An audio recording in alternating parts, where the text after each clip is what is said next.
Welcome back to the Student Hub Live event for Early Childhood Studies. In this session, we're taking a look at mud play, and I'm joined by Menna Godfrey. Menna, you came along in our first session and you told us very briefly about your experiences running a nursery.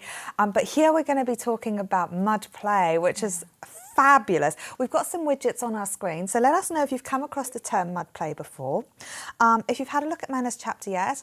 Now, you don't need to have because you're only starting the module, but it might well be that you've already located that in your module materials. And most importantly, we'd like you to fill in 3 words. Which words first come into your head when you hear the expression mud play? Now, with this, you need to put 3 things in. So if you can only think of 1 or 2, that's absolutely fine, but you do need to put a full stop or something in that box, otherwise those results won't submit. So let us know what you think about mud play. Menna, I mean, I'll be honest, before I spoke to you about this, it was a brand new idea to me. But as I mentioned earlier, you know, when I was younger, I used to have hours of fun in my sandpit making an awful concoction of mud, ultimately, and with various things in it. And I remember that with a lot of fondness. But you've actually got this kitchen going in your nursery, which is really, really fantastic. So can you tell us how you first got involved with this and when you decided it would be an amazing idea to implement? I think, like you, my mud play experiences go back to when I was small, but of course we'd never have called it that.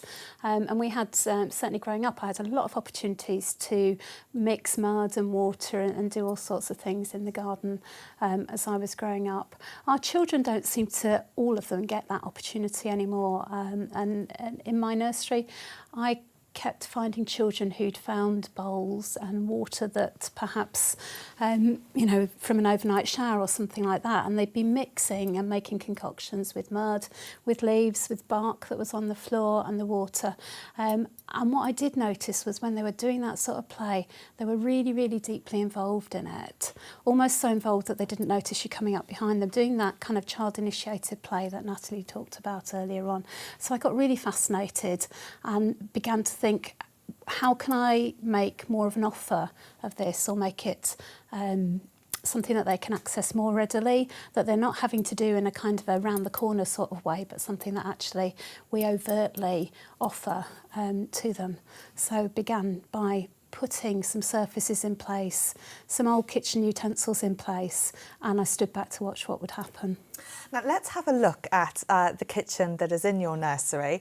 So we've got some images here, and you can see a fantastic, I mean, what a wonderful natural space with lots of opportunity and lots of dirt to get to grips with. Lots of areas that you can imagine lots of children would engage in different activities, using everyday utensils and various makeshift, you know, areas for the children. It's not high tech and it's using mud. Tell us about the materials and the importance of the materials and the way that you've sort of constructed this area. Yeah, I think in the last 3 years there's been a lot of nurseries particularly, and places like Woodland Trust and National Trust have put mud kitchens into their environments. And I take you to look at any of those pictures and think that's the way to do it, because mud kitchen is all about that ready to use, used recycled. You saw the crates and the planks making a surface for children to work on. Old pots and pans that are no longer needed in kitchens, to the super covered mud kitchen that I went on to build because I've got a passion for it as well. And so you'll find anything in between in nurseries that perhaps you go into for placements and students go into for placements. So it is about accessibility in terms of the resources being easily accessible for the children, easily accessible for practitioners, things that are at the back of grandma's cupboard that can be brought in and offered for free. It's not about something that should be expensive or cost a lot of money. Now, we were talking earlier about the changing nature of children's play, and you know, when I was a parent for the first time, I was thinking, I've got to have everything new. You can buy these Tommy Tukes kitchens, IKEA kitchens, you can buy lovely matching utensils, etc. Is there an emphasis on having things new and having things that are recycled and, I guess, more imaginative, having sterile things like Play-Doh compared to something that could be quite dirty like mud? Can you tell us a bit about those shifts over time and why that's an important factor in the mud kitchen? I think whatever you're doing in terms of children's accessibility to resources, we need to think about how they can transform those resources and use them for their own ends. So the more flexible the resources are, the more opportunity children have got to transform them into something else, to be creative with them. And when you've got brand new sparkly stuff, what certainly many people working within nurseries do is to try and keep it clean. And if you're going to engage in mud play and other forms of exploratory play, then that can be really difficult, and children can not be quite sure how they can use it. When things have cost us less money, actually we tend to allow children to be more creative about them and the way that they use them. So you need to make sure that things are clean at the outset for children to engage with, but that when they're beginning to do that exploratory play, they can get them dirty because they can then be washed and ready for another child to use or tomorrow. So it's that balance for us of finding ways of keeping things looking reasonably tidy and organised, but also accessible. But you've got this advantage in a mud play, with mud obviously being mud, you can't substitute it. So whilst you've got regulations in terms of needing to maintain levels of hygiene and cleanliness, with mud play there's something different going on. Can you tell us about the mud itself? I mean, is it good for children to be playing with mud? There's an increasing amount of evidence, academically researched evidence, that says that contact with mud is good for us. Actually, contact on our skin is good for us. In fact, some GPs are prescribing gardening time for people because contact with soil on our skin actually begins to release serotonin, which makes us feel good. And we know with our young children, when they feel good, they're going to learn well. So there's that sort of aspect going on, and there's also the increasing body of evidence that says that we live in increasingly sanitised worlds, and antibacterial wipes and sprays are necessary in big environments to keep us safe, but we also need to work on our immune system.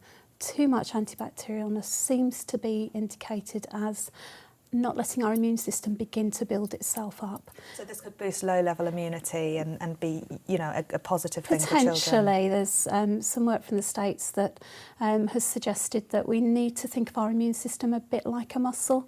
We need to exercise it a little bit. So low-level contact with low-level issues is great for us, providing there's no other ongoing medical needs for that child. Okay.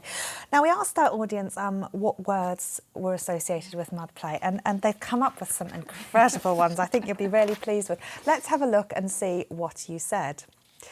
Fun, mess, wet sleeves, messy fun, nature exploring, rosy cheeks, beneficial, risk management, communication, exciting, learning opportunities, lots of fantastic, wrestling ring. Yes, indeed. So there are lots of wonderful images that this conjures up in terms of us as adults looking at this. How do children perceive this? What do they do when you sort of introduce them to the mud kitchen? Is it something that has to be learned in terms of how they play, or is it very natural what children do with the tools that they're presented with? I think the exciting thing about the mud kitchen and any sort of mud plays that children seem to know what to do, and they need very little introduction. Some children do, they need more, and they have a fear of perhaps even touching the mud. So in that whole range of children, some will go out and model to others, so they become the one that scaffolds the play. And some of the children who haven't had those opportunities before will need a little bit of support, either from their peers or from the adults that are with them, to engage, to be shown that it's okay to put your hand in the mud. By and large, I think children are driven to play with those elements of water and the soil, so they get on with it. So this relates really nicely to what Natalie and I were talking about before, about how challenging it can be to scaffold genuine child-led play. But this presents one way that children can intuitively interact with the materials and generate their own rule-based ways of playing within this given setting. But you mentioned something earlier which was about dirty, and whilst I'm thinking about the word cloud and some of those wonderful images, I'm also thinking about ideas about messy play and dirty and this whole sort of social way that we view things like this. I mean, sending one's child to nursery and having them returned full of mud might not be every parent's ideal. So how does the way that we construct some of this language and expectations of what suitable play is for our children, how does that impact on the ability to implement things like mud play? And is it synonymous with messy play? I think it's really important, and particularly when you're working with other people's children, is how you mediate that for them, because we've probably all left our children in places and said, oh, don't get dirty, don't get messy. And those of us that are working in early years as practitioners can quite often be saying, great, it's messy play, come along and have a go. So we've coined the term, or picked up the term, of exploratory play.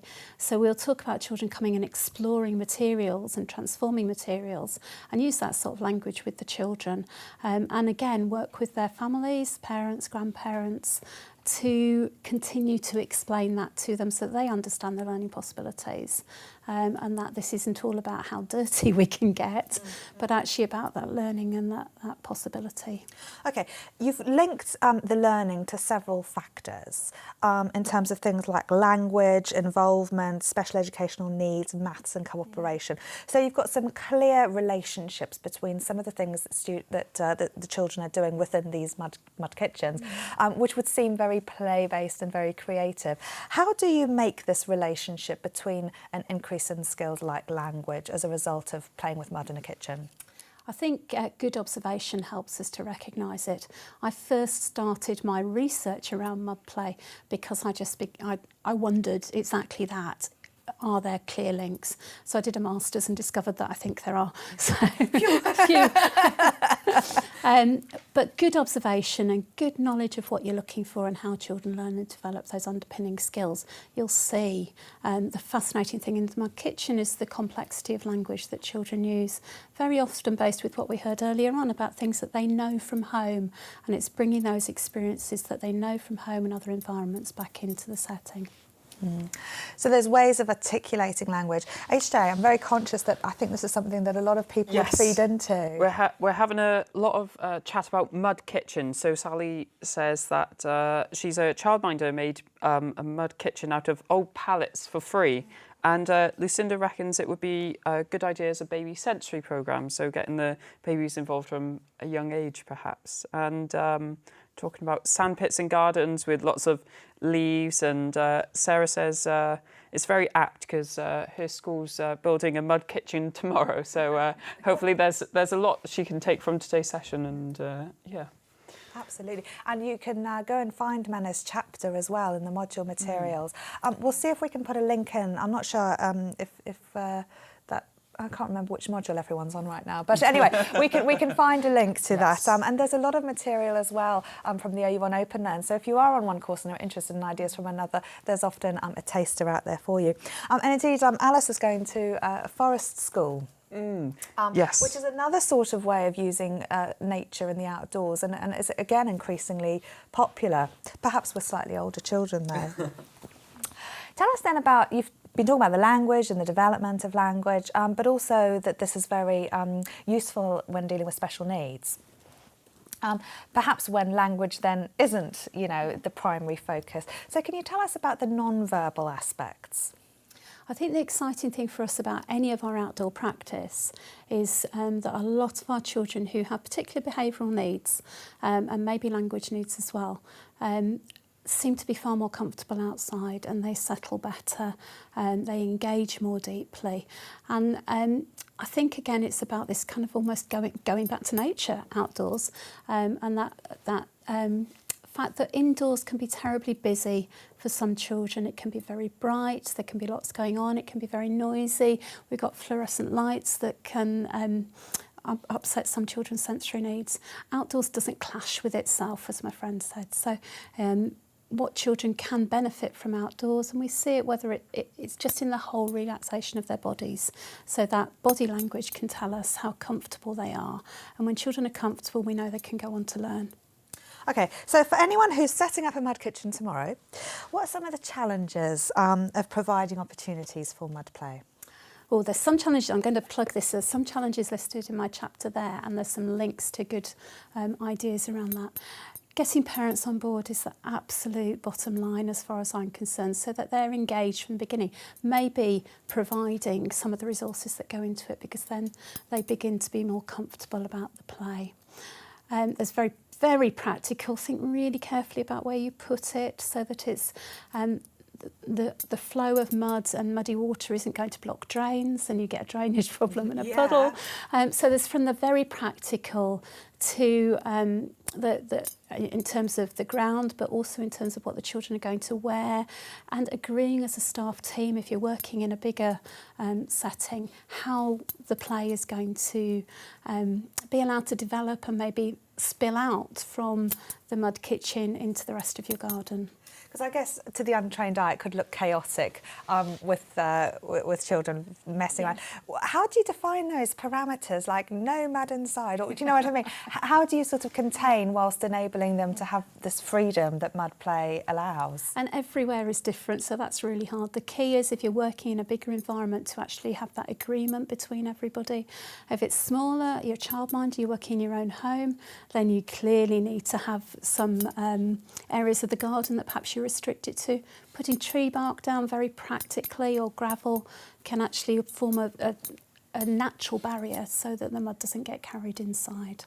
Okay, is that a good idea? And any questions about setting up the mud kitchen? I think probably more questions come after than before, as problems come up maybe.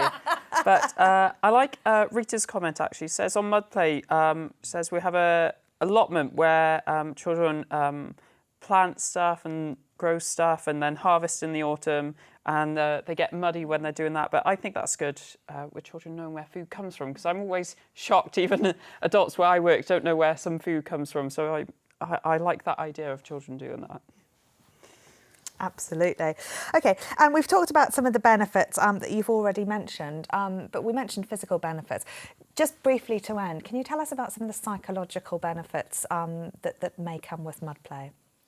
I think as far as children being able to lead their own learning, mud play with and exploring that breadth of mud play can just give you a calmer and more settled environment. It enables all sorts of cross-curricular things to go on, but actually what we know about serotonin, what we know about things going on in your brain when you're doing the mud play, leads us into something that I wouldn't be without for my children. I think you should set one up at the Open University here. I think we should all have a lunch hour of doing some mud play. It sounds fantastic, and a shame it's just limited to children.